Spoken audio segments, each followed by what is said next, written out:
এক বুদ্ধিজীবী এক আলেম সাহেবকে বলল, হুজুর আপনারা যে এত পরকাল পরকাল করেন, পরকাল বলতে তো কিচ্ছু নাই। আলেম সাহেব বললেন, আচ্ছা তাই নাকি?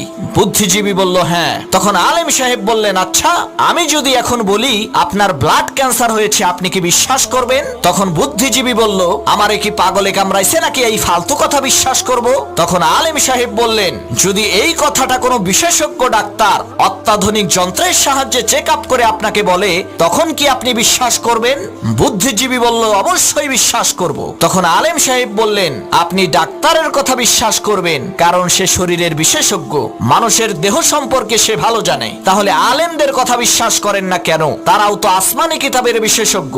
কোরআন হাদিসের মাধ্যমে তারা পরীক্ষা করে বলেন যে পরকাল আছে, মৃত্যুর পরে আর একটা জীবন আছে, জান্নাত আছে, জাহান্নাম আছে। তখন বুদ্ধিজীবী তার বুদ্ধি খাটাইয়া বলল, হুজুর আপনি ঠিকই বলছেন, আপনার কথা সত্য, পরকাল আছে।